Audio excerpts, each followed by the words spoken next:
Sorry, I hit the button there. He says, if you put the 7 locks of my hair into the loom and lock it in, then I will become weak as any other woman, other man. So she does this, again, does all the things, has the men in hiding, says, oh, the Philistines have come to capture you. So he jumps up, rips his hair out, and she realises that he has lied again. So she goes into full on, you can't love me, you say you love me, you can't love me because you're making a fool out of me, you won't tell me what it is. And she nagged him for days. Now we don't know how long the days were. Was it, 2 days, 3 days, 4 days? Was it, a few weeks, months? We don't know. But she nagged and nagged and nagged at him. Now, in saying this, I kind of think how daft was Samson, because every time he told her this would make me lose my strength, he woke up and he was bound of knowing it was, bowstrings, ropes, his hair was in a loom. These were things he was telling her, so she was doing what he was telling her. So he was really maybe not too bright, and he didn't. Maybe he was just bamboozled by her looks, or he was so in love with her. But it never twigged on him that she was trying to take his strength away. And it was 3 times this had happened. And to be honest, the last one he went a wee bit close to the truth, because it involved his hair. I mean, the other 2 were just random stuff, but the last one was his hair. So, I mean, what if his hair had a ripped off? It would have been the same equivalent of being cut. So he kind of, he did fly a wee bit too close to the truth there. So finally, with all the nagging, he tells her the truth. If I cut my hair, I will lose my strength.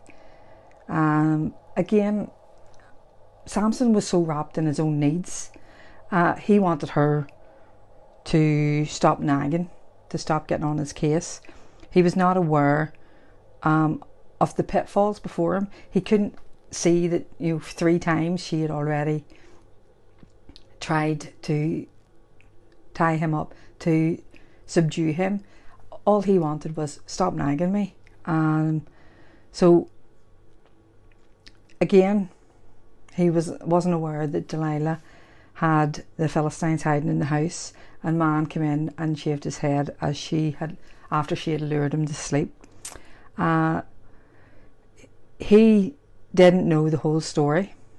He didn't know that the Philistine men had came and paid her to find out his secret. He was just, all he cared about was himself. He didn't think why was she asking this? Why would she want to know? He didn't know the whole story, and finally his enemies defeated him because he thought he was invincible. That it wasn't him, it wasn't God, it was him. Even though he kind of knew that it was God's strength, but he thought that he would be invincible with God's strength. I'm not sure what he thought Delilah was doing again, but he was so arrogant, so wrapped up in his own, what he wanted, that he didn't even think for once that she was going to betray him, that she was going to lure him to sleep and cut off his hair. And that's what happened. And this was, he'd already broke all the other Nazirite rules, but this was the last one. And the minute that his hair was cut off, Samson's strength, which was God's, had left him. And the sad thing was, he didn't realise it at the start, but he jumped up as if he had the strength, and then he was subdued. He didn't even realise that the strength of God had left him. And the Philistines, they had said they were going to kill him. That was their whole aim, was to kill him. But the minute he had lost his strength, they didn't kill him.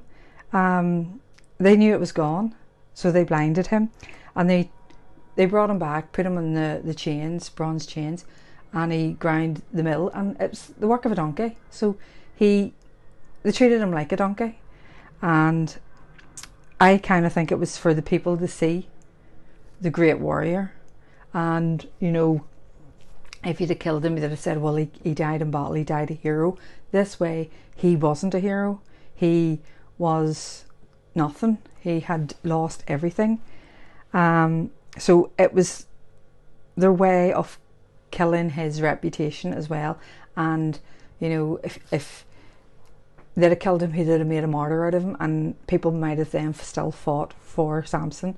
Whereas this way, he was just a sad wannabe donkey, blind.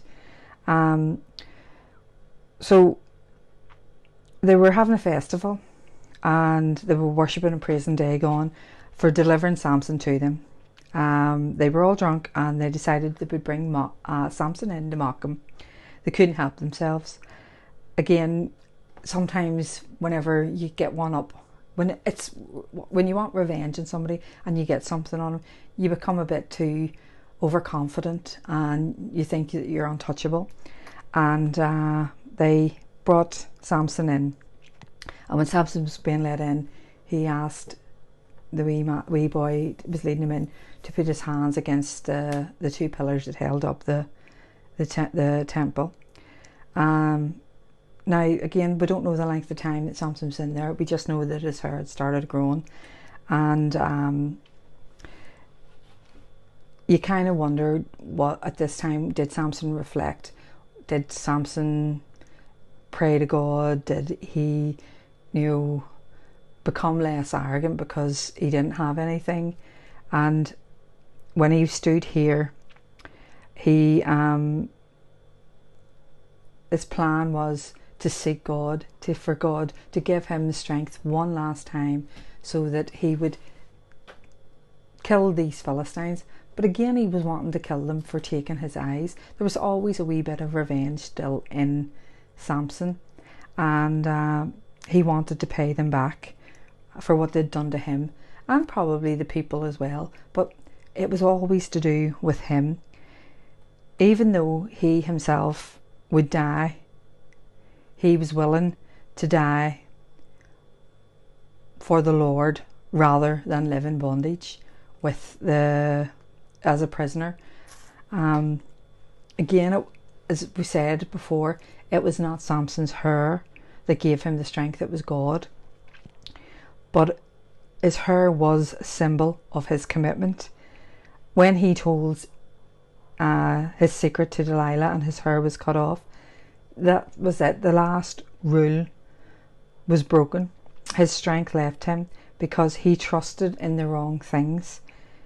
He trusted in himself, and he trusted in his own desires rather than trusting in God.